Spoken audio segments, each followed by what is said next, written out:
One Vision GH, your best online news portal. Area de shima makura de bibaya sanso alande abia kenken yabusua ene One Vision GH sunye eno lenda okrompo twedi ampo basayi adom kanche tra ye kan ye de kire no anansisi awobo apo abampo ma ebo paya wotumi pam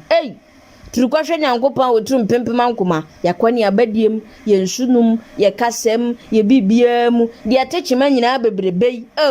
ohu ye mobo ade ache bia ye tritua so eno asida mehwede awrade aya nkanyina sida mponia na ade atofom na ne nkawe no nkanim ketesa na wahura kosoro no makapoma ba ko no wadwam so wonim sawa ya me no comfort nkyere wan anu bi no odidi ne birthday no woyi ne na ase kyere ntafo no ade achi ontinsem na asie nam de abaye amenam woyi de edum akoten bi ya betene se wontumi ni apia stadium come and see we say mahama we say bawomia hwa de ni entie ndwumo ho amanofo yi mo there be yedim animu a ahwe ye beduru babi ni abehem mfim hwanie 26 years old electrician bi yakwahu se wawuda baby ne body part ne bisu yetwetwa afiri ho na yebekọ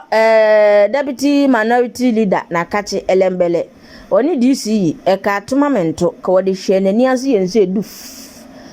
200 houses destroyed at Ekong eno itada waves bi na akwa destroy efie bi no yebekọ ho na ensubra ni bia tie gu masabra meka sei omanfo nya ba bi mfa atebu mpotem ho kohwe kwam danso woni wan kwan ni ha na sia isi epre ho denden se ohwe na se parliament force retina ana onkwakoto ana ayi onmanyafo Roxen Nelson Dafia mekpo nse court bai we so court be ni uhia sia fufuro bia akokoyo bibi na aso pese I can see you. Abusua wayi ne nsem a yede bremo ntinya ntoboase ne mfam bremo naja bibia ntimi enkoso kama na abato no guso a ekoso 2023 Western North Top Celebrities Awards Wester ahwenepa amono jamfu a One Vision GH ene ye kiremu se woba no ho ofa no si pisita so ahu everything day nyama no mani mabobam nan bia safa we ndem kwa de news ndem ne de ba ana social media personality of the year ana female newscaster ni nyina so code no awo ho photo ne de abeto no enti yes ramusam mwaye mwane de eguso ba pap my idea my good One Vision take for there woda wo mu a wo mu ma okotokoro nkansinse mu akwankyere nanie fa we so na fato aba no dial star 928 star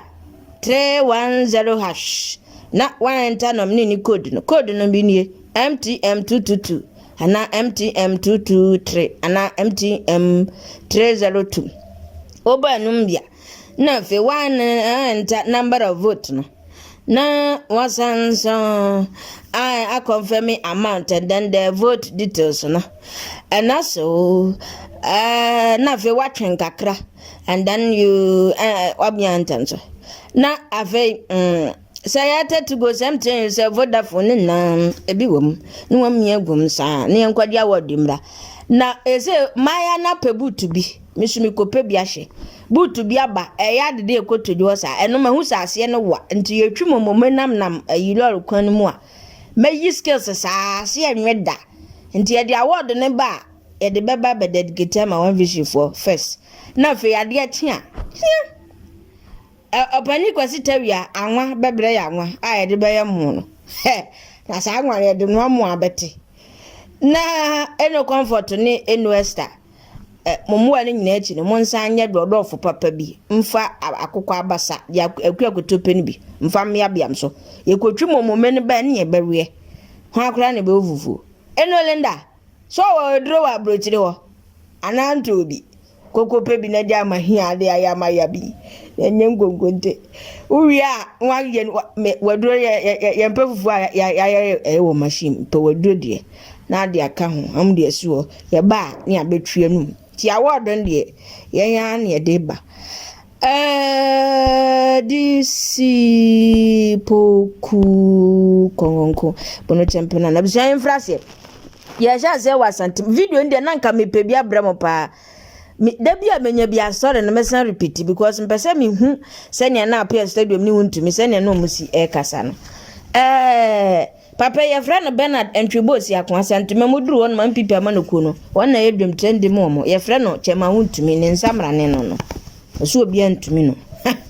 last video we gina ntenten sa wontintra se nkasa e wona konwa nso next time betuche na wuntumi na sabre wone apia stadium no so ye ndc amanoku ne de hie ma papa apia stadium de wa bedwini ho Ghana pen titru mahama penso na wamumie no kwhia ye ewo ayi sa limited registration as aye kwhia wo center back isi akache wo asantemem ena apia stadium ni wuntumi wuntumi ono wo ba omi afa apia stadium sisi mahama na eba enanie wese mahama na ade ba ko ne se apia stadium achifo no mo no so na wuntumi de no mo do so nti wo ma no bro apia stadium dom no eso enanie we kan we obi a shout ne master ene obi a mom trumpet amama bom trumpet podon pompom ena we ba omia we so de mahama onapo ena wuntumi se hia hwama de ha no zanfa dum sombra wanya papa kan no tum apia so de so so wan hia na mumba de na moye muhu kotokwa no mfa kura wanje yamam kwa mam santra so bi wanya mukofo nyankopɔ kura be yi sikura munya abato no mubere message ai weka na weka na uyaka ti amanofoi wo de wo mati kakra sa na nka de wo mututu wo mka asenkom wo bekwa kwoto se wo moto a wo mo sanso hwibom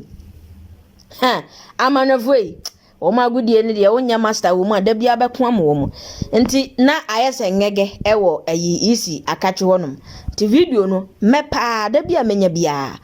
story no mebo no reloaded repeat e de abremo abusua ma me ko 26 years old electrician bia yakum no yaya wo kaso market wonom finfimanta utu senya east wahu onse wa chiro utu center wo mo amotro bayi wom so du ba bia menkwa na mkwakati yanke jada ndanka wotuma bo so be me screenshot asendo watra utu center is ensente na abemu ano ye freno James awoche na de tie ni omanfo ese besa na dube no mienu 2 pm Lambert no mienu ye 2 pm womo se sabrenum no ena omanfo enya ne ntie bisa na ade eche ye no omukọ sa bia ya no womo ete sa ne no omukọ ya yenua be ma awoche ena nipa bomfo awudifo bi akunu ato ni nipadua no na makwa bi nso womo yiyikọ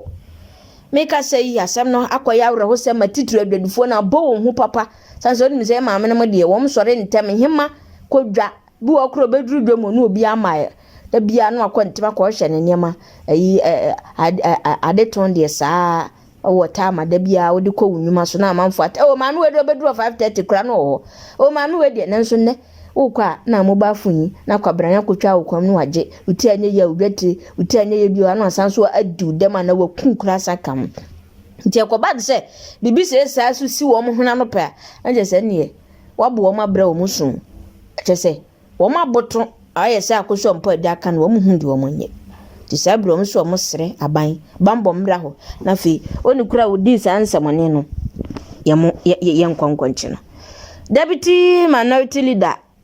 mrase bedwene oje ma de hwe lembele eyun manyamfo Emmanuel Amakofibua okona batom betia so ofiri nkran ha ene okoye no se ne kwan a eda ne mpotem no kwan na nye to okoye na ne potos yi akopa manfo no moboa na ne ye fere ne ade na MC ono nso honom no ADC no eye onmunyamfo akwasi bonzo ena akwasi so te se eye mpiaba ho oye dan omo se o fixe potos fixing what potos kwana de ma contract na masa what are you talking about Moses? What are you saying? Okay, munimenim, let's go and see with our naked eyes. Momkoy Emmanuel Amakofibua na nani afetire ne ho a wo mo ye aduma kwan no say eje yima na wo waden enso to de so no hu antia ade che enso hu fom kwan de ma contract na wa be fa so masa money na ho a wo ba be fere potos e wo kuro be so no se he me meten kran unim kasa no ka o se are you sick wo yale wo mp na ka wo so wo yale wo me meten kran metimi afrin kran ba be fere potos ni ade asesi kwan so mamam uti kroma kwano mu ebesusu ankehye wo ma motofu okra de ama ayi contractors nso o mfa ni akwane aba ne nneema hodo nkaye nka ho mfa nye kwan na me meten kran no mfiri wa ba ye kwan aboa me manfo a wo se ho kwano tum wo yale na wo de wa nkasa ko he so mu hu ana yale ye nkonko he we de mu na mu kama zamu o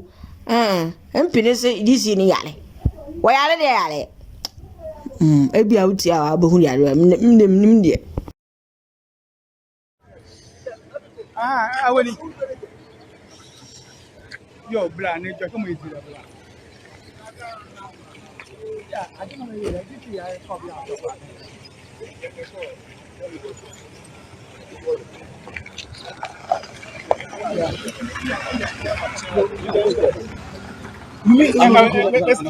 honorable. I do. Honorable. What will happen? Honorable. Don't start. What will happen? Honorable. They didn't want that. You don't know is it motorable? But you don't know it's a contract. Is it motorable? You don't know it's a contract. Is it motorable? Don't you know it's a contract? Is it motorable? And the guys in a contract. It's the same thing. Yes. So you know what it's so why did you buy fuel for the contractor to fix the road? Are you sick? Look at what you're saying. But you are taking everything. Look at what you're saying. Contractor is not easy to do. You are here. I'm here. I'm in Accra. You know what? You know what? To come and fix the road. It doesn't need to. You don't need to. And then you have a problem. You don't need to. The road is at a it's cheap. No,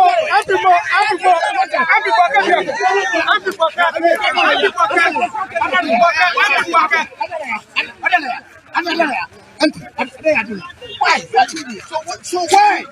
Why didn't you fix it? Ho! I'm so angry. How can you do that? This is a big deal. How can you do that? Let's solve this issue. abusia we dia ya gani firiga dochi wani semo ye ninya wa na wa hwe na mnim na MC no opeso DC no opeso obo MP nana ase ofa ha no atwa no hwe masa we bukomba nkwana ya itepos na ntokwa banza no zaro memfa ngojina ringim na obi o profession be for etu nya boxes so ala so ye boxer so ase enyehwe kwasi bonzo wani so heroro ayi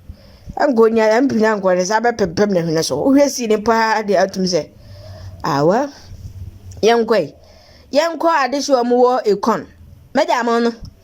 kronu mesima mbo no ye de ma hwan kura na infantini wo ahase eja dan nanka na wa ukro ya wo se wotena kanesi zongo junction wa we infantini na abatena wa na se wona afri mi hu nkrani bia wo de dandan kanda nkrani bia nu a wo de abrofu dimbienu ya infantefo na ompa brofu samzo military all kwanu na nkaka na ore ya no kim down kekozu ana makoi adehwe mo ye kon wo mo si tidal waves no etete wo mpa antinananom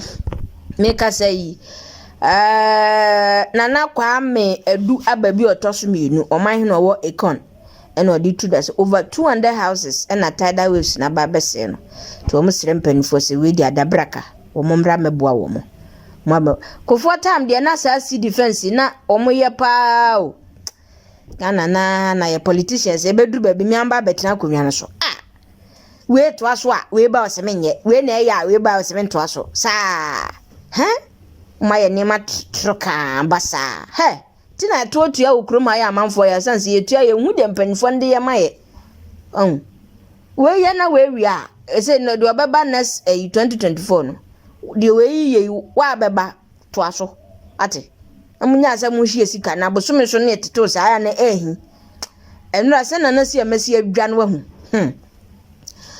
enu de ye ni nyina ya yi a obi adwa anya yi bia anya kom na de na ye sika sem nya hwea ya nto asunko piem onsem fufurum ye ko piem ewo Sene West na bono mantem no mu ensubra ne bi atopa masabre de omanfo wa mu enya ayi kwankura ani akoni aba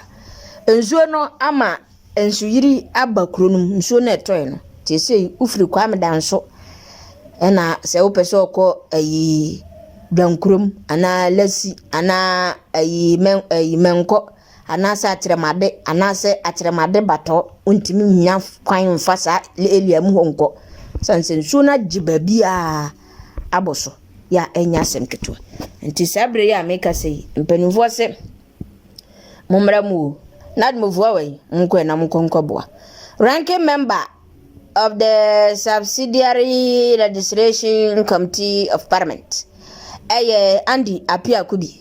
ai papa we no ka se ige no se ye betete ahaban rekura abrofo ni nyae ye bere ye nyege bi okruma na ge na Asem no munya na mompase ansa na yi anaso ne ye dia ya de ye wo obi obeyi ni ti after ya pass mra ni bia bo ma bolo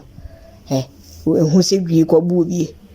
na Andy Apia Kubi na was electoral commission so feel say parliament frustrated over the new CI approval na go to court and explain all your and then the disenfranchised and then the municipal to the court and let the court come in and solve the issue for the two double booth. And then this you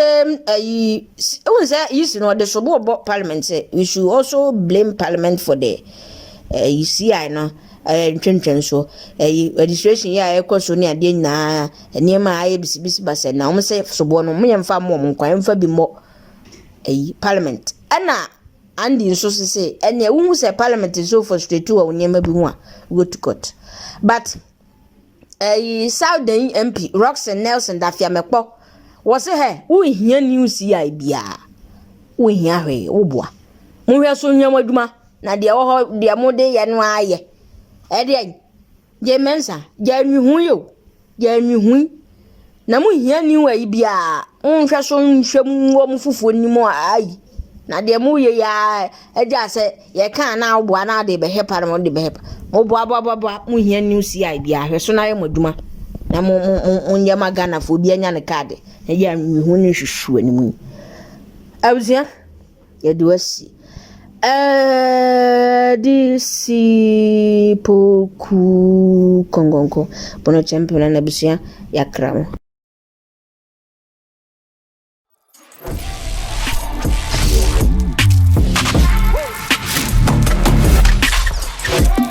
One Vision GH, your best online news portal.